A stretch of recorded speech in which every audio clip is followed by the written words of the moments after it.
Manifesto Sururu, por Edson Bezerra. Para tia Marcelina, tia Creuza, Maria Lúcia, Dirceu Lindoso e Mestre Sábio de Almeida. O Manifesto Sururu quer muito pouco. Quem sabe um pouco mais do que exercitar um certo olhar. Um olhar atento por sobre as coisas alagoanas. O Manifesto Sururu não quer apostar e nem pousar em outras imagens. O que ele procura é exercitar olhos e sentidos por sobre antigas e permanentes imagens das coisas alagoanas. Olhar primeiramente os canais que interligam as lagoas e os rios. Os canais sempre foram as nossas fontes, e disso já o sabia Otávio Brandão. O Manifesto Sururu também fala da fome. Não da fome comum, mas da fome de devorar alagoas. Contra as derrapagens de uma modernidade vazia, uma outra assinalada de coisas alagoanas. Novas rotas alagoanas de canais e lagoas sobretudo. O Manifesto Sururu não está sozinho. O sururu, ele mesmo, é o alimento e a caloria de milhares de vidas. O sururu é vida. O sururu, o Manifesto Sururu, está atento aos batuques noturnos dos terreiros periféricos fora de rota e também dos milhares de capoeiras espalhados. O Manifesto Sururu se alegra com a folia dos meninos de rua, com os guerreiros e com as tradições alimentadas pelos povos periféricos. Manifesto Sururu, mistura e associação de moluscos, peixes, águas, negros, cafuzos, morenos e de todas as mestiçagens possíveis das gentes alagoanas. Manifesto Sururu, do Vale do Mundaú para onde houver lagoas.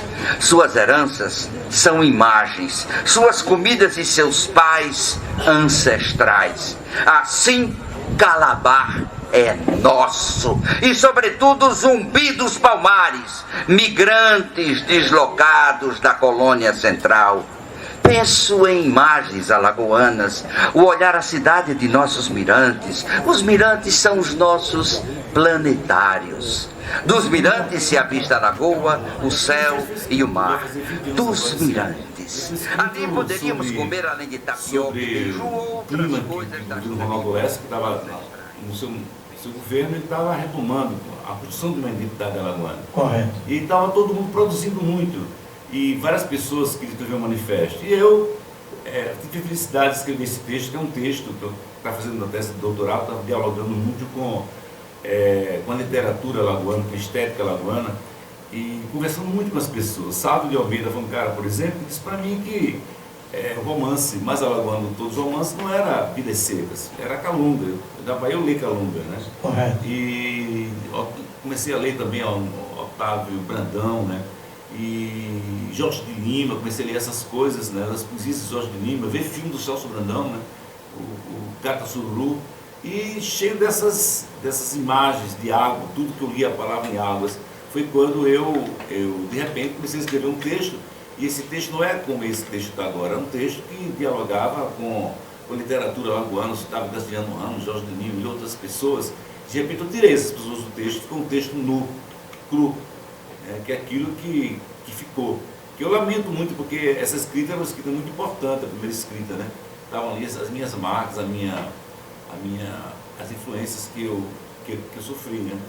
E aí eu escrevi o texto, e aí eu estava conversando com um cara chamado Alice Pola, que era o cara editor, redator-chefe da Jornal Tribuna, que tinha vindo para cá, com o Ronaldo Lessa tinha trazido ele para cá, o Alice Pola. E aí a mulher do Júnior Almeida, a gente estava casado com uma chamada Clarice, e eu fazia poesia, mandava para o Júnior, e sobre as poesias, ela liga para mim um dia dizendo, olha, eu quero publicar você. Eu pensei que eram as minhas poesias, não, era o texto do manifesto. O texto do manifesto eram 8 páginas, né? Texto imenso. E aí ela leva para o editor lê, começa a ler, e não consegue parar de ler as 8 páginas, e ele pede, olha, eu quero isso, eu quero o texto completo. Aí o texto é publicado, depois uma série de reportagens sobre o manifesto, mas no outro dia, que era a emancipação política de Alagoas, quando saiu para a rua, tá todo mundo comentando o texto, né? Uma coisa meio impactante para mim, porque eu escrevi o texto sem nenhuma pretensão, entende? Então estava todo mundo na rua comentando o texto, e aí o texto causou um reboliço na identidade, ele tensionou a identidade alagoana, porque é um texto que já estava nascendo isso há 20 anos atrás, que se opunha a esse universo sol e mar, que já estava se avolumando, né? Hoje se agigantou. Então um texto que propõe uma outra visão de Alagoas, não a partir de sol e mar, que é uma visão superficial, né? Mas uma visão profunda, né? Desse conceito que eu estou trabalhando, chamado Alagoas Profunda, né? Que é uma visão estética de Alagoas a partir das suas ancestralidades, das suas geografias mais primitivas, né? Eu dei uma lida hoje de madrugada e você cita aqui uma parte, você coloca bem assim aqui: Manifesto Sururu por uma antropofagia alagoana, não é isso? Exato. Isso pega um pouquinho na antropofagia da Semana de Arte Moderna também. Tem uma influência com isso também, trazendo para Alagoas, seria isso? Não tem influência, não tem nenhuma influência, mas nenhuma influência. Quer dizer, você quer trazer a nossa raiz, a nossa identidade. A ideia da antropofagia é uma ideia realmente dos paulistas, né? Certo. Do Oswaldo de Andrade. Ele moveu essa modernidade moderna, né? Do Oswaldo de Andrade. Agora, ele bebe dessa ideia de comer as coisas, né? De comer as coisas e transformar nas coisas alagoanas, né? Claro, fantástico. Então, essa ideia que eu trabalho, né, em vários momentos do texto, que eu digo, Alagoas não foi feita para a turista ver, para a turista ver e olhar o mar, né? Mas aí eu falo em comer caranguejo com o saco com as mãos, né? Essa ideia de uma Alagoas profunda, de uma primitividade. Esse conceito de Alagoas profunda é um conceito que eu tenho trabalhado há uns 3 anos. Mas já aí ela estava presente, né? Porque esse texto é um texto fundamental de tudo que eu venho trabalhado, né? Foi um texto, quando eu vi que o texto produziu encanto, a palavra assim, encantamento, que as pessoas querem encantar com o texto, eu percebi que Alagoas tinha uma identidade profunda, e essa identidade é uma identidade negra, porque as pessoas se identificavam com o texto, né? Sim, claro, é verdade. Esse texto vai trazer, ele vai fazer emergir o fenômeno do quebra. Ninguém conhecia o quebra. Isso. O quebra é um texto, o quebra é um fenômeno, a quebra dos terreiros de 12, foi um fenômeno da maior violência da cultura popular do Brasil, mas era um fenômeno oculto, um fenômeno que estava soterrado, né? Você encontrava referência ao quebra na literatura. O Sábio de Almeida escreve um texto chamado Uma Lembrança de Amor a Tia Marcelina, se não me engano, na década de 80. Desculpe, eu até perguntar, quem é a Tia Marcelina? Tia Marcelina é a matriarca do candomblé alagoano, que ela morre depois em consequência, meses depois das porradas do quebra, né? Da quebra da violência que foi cometida. Exatamente. Ela, a turma de umas 100 pessoas, saíram quebrando os terreiros de candomblé que existia na cidade, e ela não foge, ela vai para o PG. E o soldado entra dando porrada dela, chute e tal, e dizendo assim, e ela dizia assim: bate, você quebra braço, quebra mão, você não quebra a sabedoria, né? Então, uma coisa muito forte essa imagem. Claro. Então o manifesto, ele dá visibilidade à Tia Marcelina, ele dá visibilidade à quebra dos terreiros, né? E é um texto escrito a partir de personagens, né, que não fazem parte do panteão da cultura alagoana. Eles fazem parte. Zumbi hoje é reconhecido pela elite, mas o que é Zumbi ser reconhecido pela elite? Não é nada. Zumbi é um herói popular, né? Zumbi é um herói de resistência. O Zumbi é toda a ancestralidade, né? Então, o texto faz referências aos terreiros como as nossas academias, né? É um texto muito forte. Eu me lembro, Cabral, que a gente gravou esse texto a primeira vez, ele agora está gravado, né? Está gravado pelo Zé Márcio, e tinha a direção do Júnior de Bolso, que é um gênio, né? Um cara que é percussionista, que é compositor, cantador de coco, roqueiro, ator, artista de ciência, tudo, né? Então tem a direção musical dele, a direção de voz do Homero Cavalcante, narração do Zé Márcio, E Jurandir Bozzo e o Wilson Santos fazem, o Santos faz a percussão, né?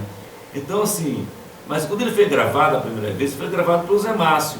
E eu me lembro, uma das grandes emoções que eu tive com esse texto, eu não tinha mostrado para muito pouca gente. E aí eu vou para um terreiro de candomblé em Pernambuco, rapaz, fantástico. Aí eu estava lá, todo mundo de branco e tal. E aí uma menina chamada Sininho, não sei se você conhece, uma militante de direitos humanos, figura fantástica, pegou o texto e colocou lá no ônibus. Disse, pessoal, esse texto aqui do professor, escutem o texto. E aí o texto tocou, né? Todo mundo em silêncio no ônibus. O texto não tinha percussão, era só o Zé Márcio falando. O Zé Márcio e Tainan Costa. Era só eles falando, né? Rapaz, quando acabou o texto, né? Eu não me lembro se o pessoal aplaudiu. O que eu me lembro foi que a mãe Miriam, que é matriarca do candomblé alagoano, ela sai lá de trás. Eu nem sabia quem era a mãe Miriam. Ela sai lá de trás. Meu filho, eu estou emocionado nesse texto. Eu fechei meus olhos, parece que eu estava vendo ventos terrenos, né? Parece que eu estava vivendo isso aí. Parabéns, como você percebeu isso? Então, quer dizer, eu percebi que tinha uma identidade negra. E aí, nunca fui de candomblé, sou católico, né? Sim. Sou católico, mas eu flerto com as religiões africanas, fui criado no meio de negros, né? Com meio de sururu, essa coisa toda. E aí eu teve a ideia de fazer o Xangô rezado alto, transformar, né, esse estigma que existia sobre o preconceito enorme, alto, né? Sim, mas o nome Xangô rezado alto. Sim. E aí eu criei um chamado Xangô rezado alto, que era Xangô rezado baixo, Xangô rezado alto. Certo. E aí, cara, quem era secretário de Cultura da Fundação Cultural Cidade de Maceió era o queridíssimo Marcial. Marcial era o coordenador, né, o diretor da fundação.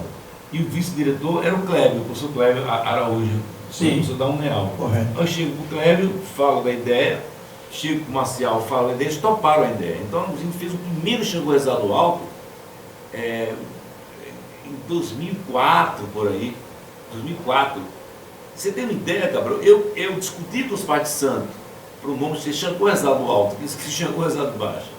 E aí, cara, a coisa aparece, né? E aí faz o primeiro Xangô rezado alto. Você tem uma ideia? A verba da Fundação Cultural naquela época era R$8.000. Você consegue fazer o evento. Correto. Ou seja, Pai Célia participou, Mãe Miriam, Luandê, que era do terreiro da Mãe Netinha, a Mãe Netinha com quase 100 anos, né? Uma coisa, veja só, quase 100 anos, cara. Então a gente fez um cortejo que saía da Praça do Poço, aquela praça da Mãe Preta, que é uma imagem... Pela 13 de maio, né? Que chama Praça 13 de maio. Aquela estátua que está lá é do mestre Zumba. Não sei se você sabia disso. A gente vem andando... Você se entendeu? Aqui eu vi. A gente vem andando da Praça 13 de Maio até a Praça Sinimbu. Correto. Então foi um evento, primeiro evento. E aí quando o Jairo vai se transformar em reitor da Uneal, ele ganha a eleição para reitor, eu converso com ele, explico o que é o quebra e tinha evento Xangô rezado alto. Veio para 100 anos. Aí teve toda uma articulação, o Geraldo Magela participou, da secretária de governo, e perto do governador, foi uma ideia dele. Fantástico, cara. Foi um evento muito bonito, uma pena que me tiraram do projeto. Eu não vou entrar aqui dentro. Não, eu vou ir. Mas algo assim, fenomenal, né? Do governo apoiar isso, né? Na época, né? Era o governo... Fantástico esse manifesto. Do Teostônio de Vilela, né? E foi um evento muito, muito bonito, mas eu tinha toda uma ideia do projeto, eu fui escanteado, né? Do projeto e fizeram do jeito que quiseram, e aí o projeto está meio que capengando, mas a ideia continua viva, né? E essa coisa da cultura popular, né? Alagoana, que ela é de matriz africana, negra mesmo, assim. Correto.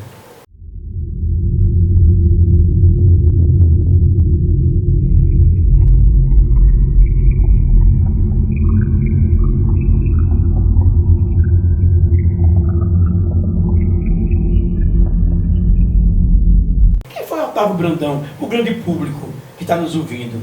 Quem é esse personagem alagoano chamado Otávio Brandão? Você fala sempre canais, lagoas. Otávio Brandão foi o cara que com 19 anos de idade, né, ele desbrava a Lagoa Mundaú, ele anda, se eu não me engano, 3.000 quilômetros a barco, a pé e a canoa, ele quase que morre. Ele pesquisa toda a Lagoa Mundaú.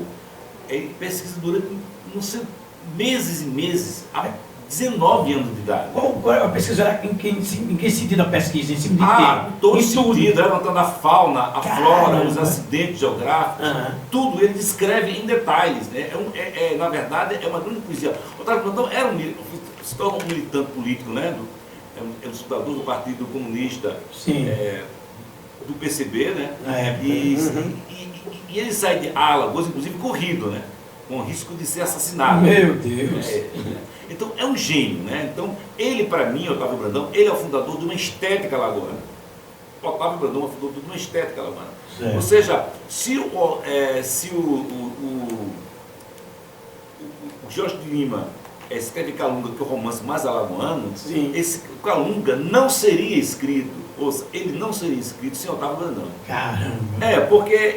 tem uma relação entre os dois. Tem, porque veja só, o romance Calunga, não sei se você leu, o romance... Não li não, vou mentir não para você. É uma tragédia. Mas já vi citações. Tem que ler. Tem que ler. Vou ler. Então, assim, o romance se dá no território da Manguaba, né? Então, certo, ele é mais alagoano porque nele, por exemplo, você vai ter Zumbi dos Palmares, os negros, a violência, a cultura popular, a religiosidade popular.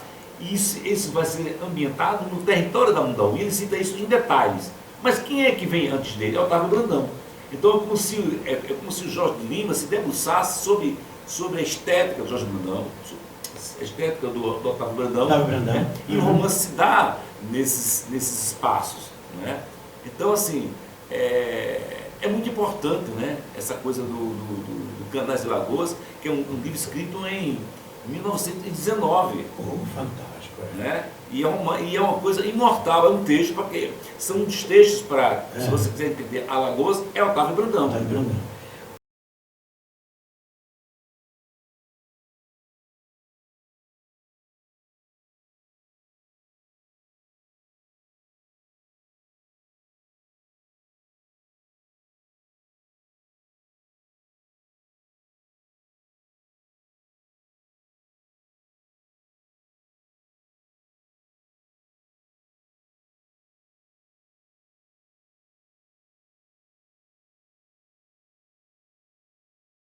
Minha mãe cantava também, e eu e meu irmão herdamos essa coisa, né? Tanto ele como eu, né? Somos compositores. E assim, o meu irmão, 6 anos mais velho que eu, tocou os conjuntos, tem mais de 50 anos de música, né? Chico Alpide, uma coisa fantástica, e ele foi que me influenciou a entrar na música. Ele fundou o Grupo Terra. Eu sei que fala do Grupo Terra. Né? Foi um grupo na década de 80 que chegou a gravar temas de novela nacionais, né? Caramba! Foi. Que músicas eram essas que tocavam nos nacionais? Pé de Laranja Lima e Rosa Baiana. E acabou no momento que a gente lançou um disco, né? Um LP, só tinha gravado na época, era o Sol de Javan. A gente gravou aqui em Maceió ainda, e o produtor pegou o disco e colocou em 2 novelas da Bandeirantes.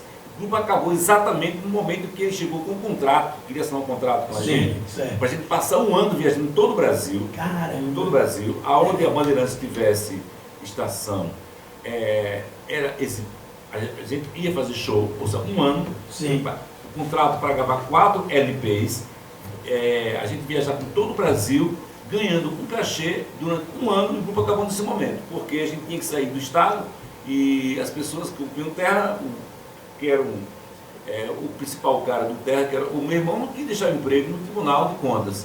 E aí o Jorginho Pitela, que era aviador e tal, e aí o grupo acabou nesse momento, não tinha mais o que fazer. Os caras com medo de romper com seus trabalhos, né? Chegou aí no Bom Dia Brasil, não, o programa do Rolando Boldrin, não o programa. Eita, era dia de domingo na rua. Só que na época era uma audiência fantástica, 70%. A última vez ele ficou na Cultura, na TV Cultura, né? Mas na época era na Globo e era uma audiência absurda. Eu me lembro disso. No dia que a gente se apresentou lá, se apresentou o Gilberto Gil também. Né? Aí depois o Marco Bagareza, o Marco Marcel vai para São Paulo e entra o Eliezer Saton. Sim. Então, mas a gente fez o que tinha que fazer, né? Assim, foi uma fantástica, cara. Aí depois cada um foi fazer uma trajetória própria, né? Sim. O Chico Alpide O Eliezer Seton e eu. Porque, na verdade, esse lance com a música minha é um lance muito fragmentado, né? Sim. Faz 20 anos que eu não componho nada. Se eu pegar o violão, não sai música assim. Então, estou voltando a fazer show agora, que é um projeto da Lei Aldir Blanc, que eu gravei, né? Estou lançando agora, né? Por esses dias no Spotify.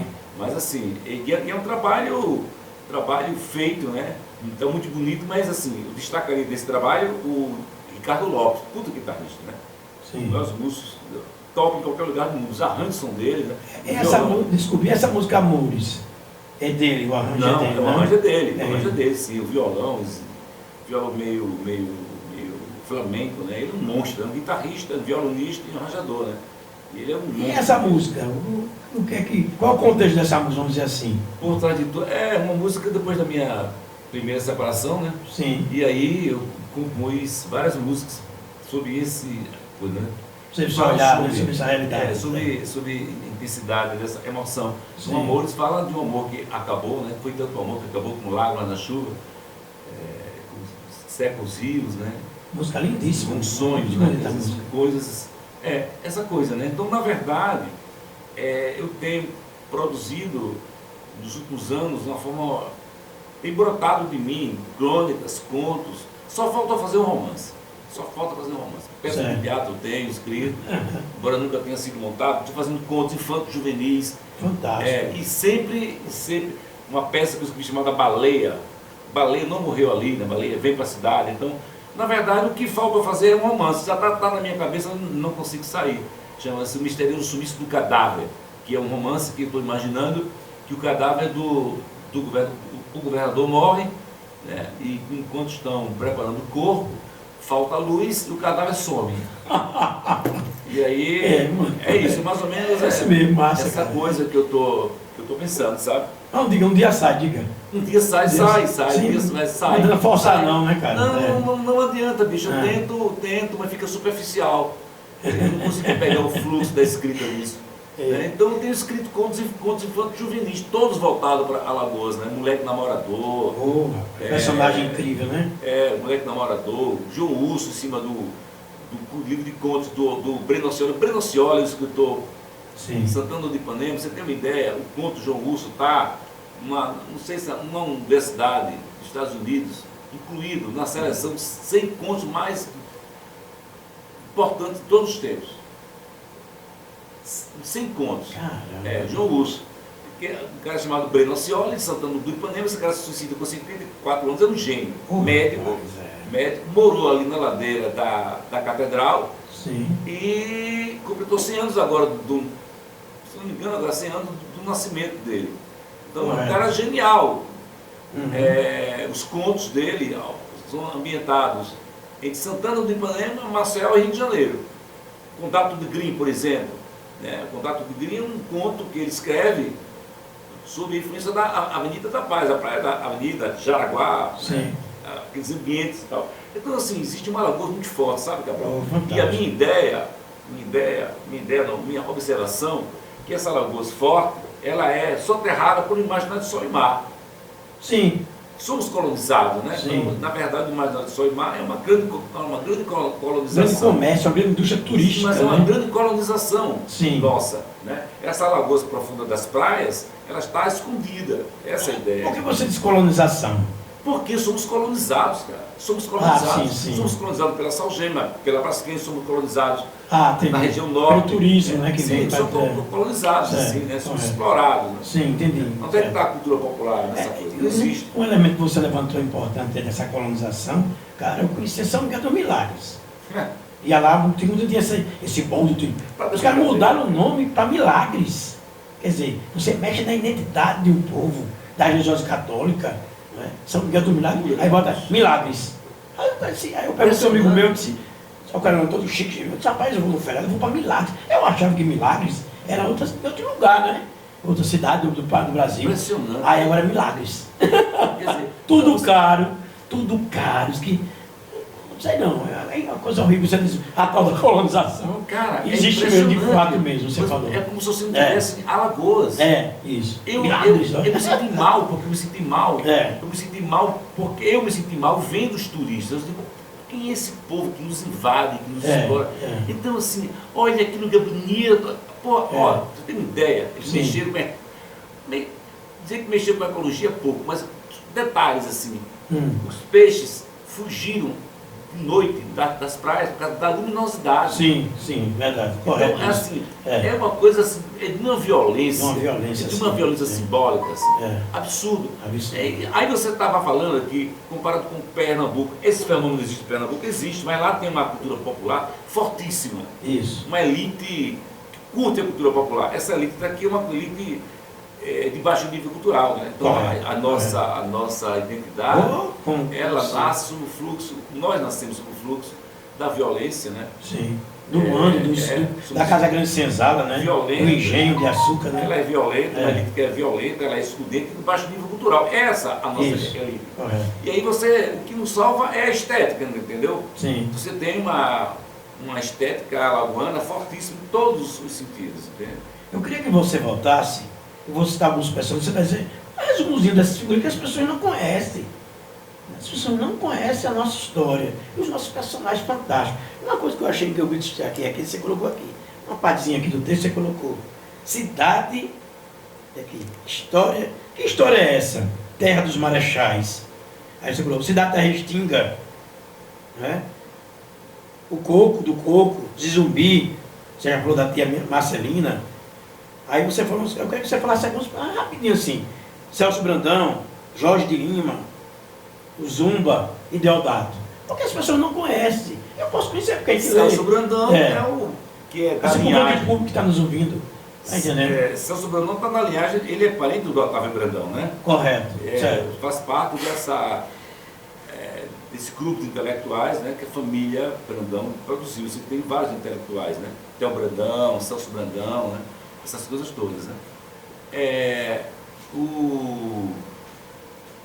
O Deodato é o maior escultor, era o maior artesão do Brasil, negro também, né?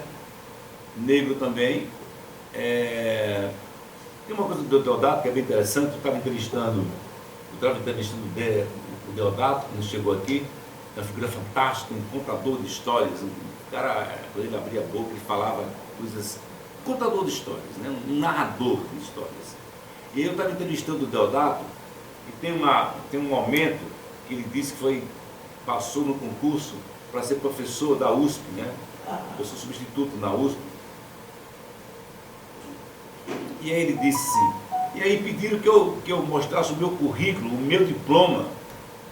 Aí eu disse, que diploma? Um diploma? Que diploma que eu teria?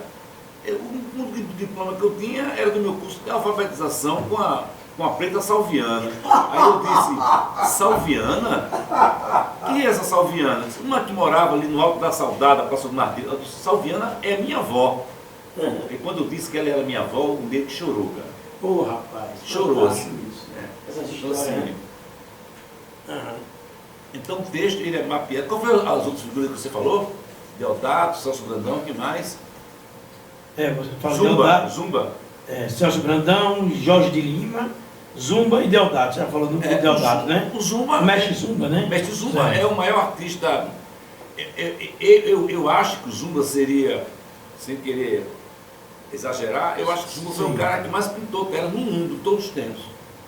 Porque se você pega 50 anos que ele pintou, e ele pintava uma tela por dia, que ele vivia disso, aí ele telas, você vai ver que são 12 mil telas, uma coisa absurda, né? Espalhados. Então o imaginário, o Zumba é um imaginário negro, né? Altivo, né?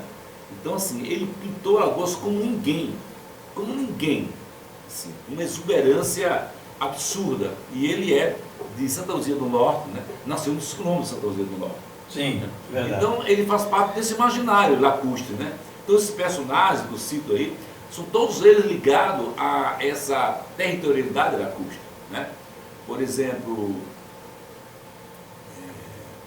o cara que fez Guilherme Rogato, Guilherme Rogato é quase que o pai do cinema alagoano. Ele vai fazer um filme em 33, ele vai fazer um filme de 33 chamado Casamento é Negócio, onde uma das cenas que aparece é na Lagoa Mundaú. Caramba. Né? Tá lá a Lagoa Mundaú, aparece o casal na Lagoa. Então, toda essa ancestralidade, né? Ou seja, Maceió, a Matheus, vocês estão na capital, ela é filha da Mundaú, cara.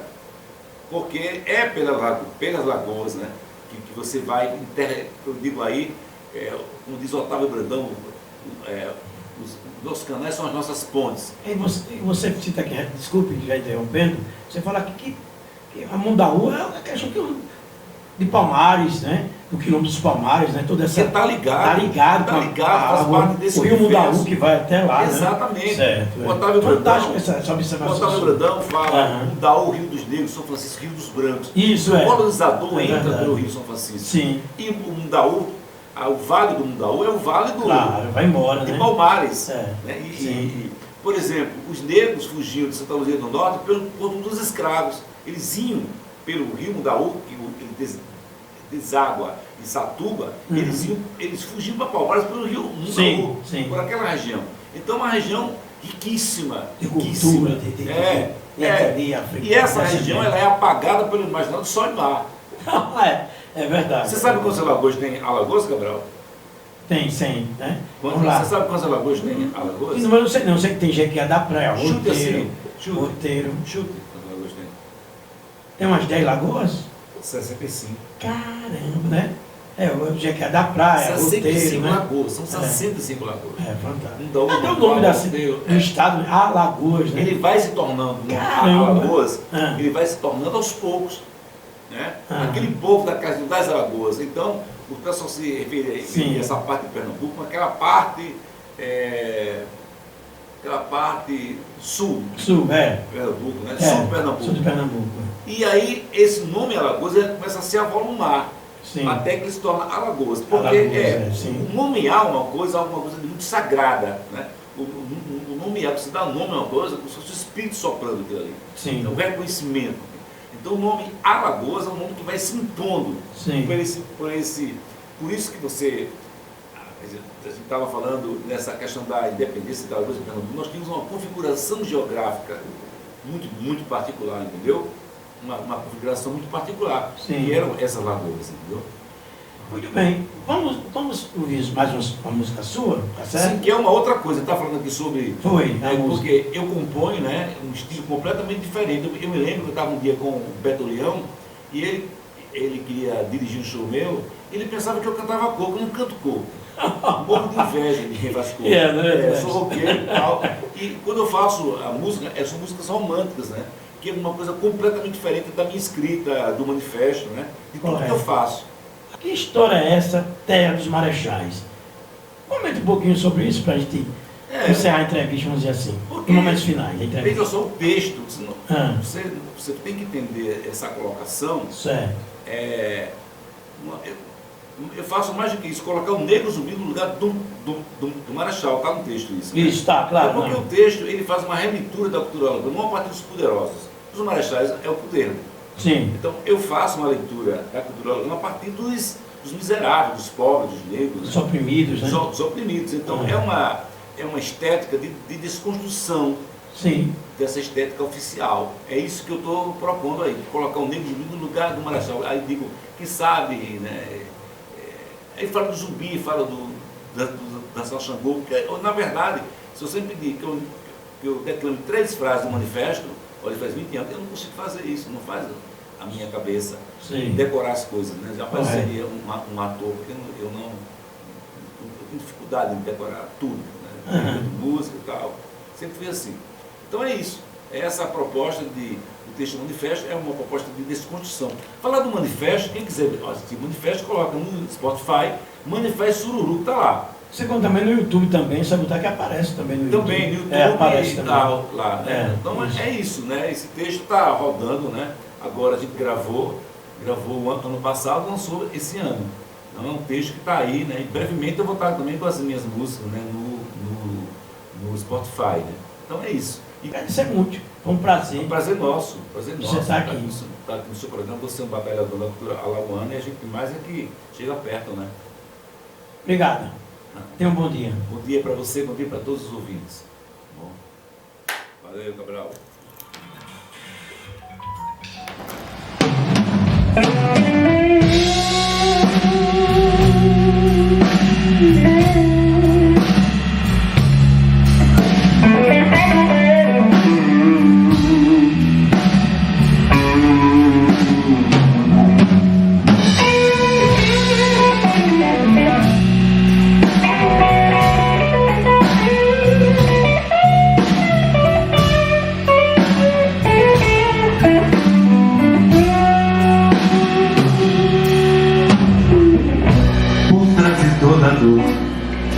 Existe um homem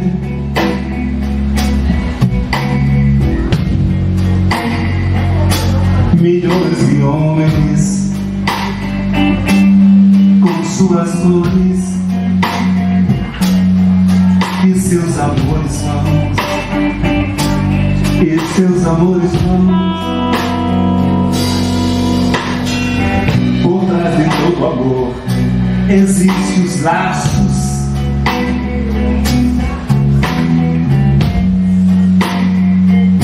e o fim dos seus laços, da cor de um coração,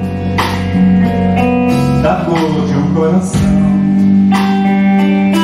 da cor de um coração.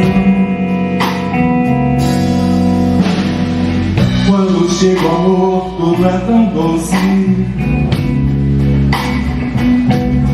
é como o sol que incendeia os amantes, liberta os homens e alegra as crianças e amarela as flores. E apesar de tudo, apesar do amor, de tanto amor,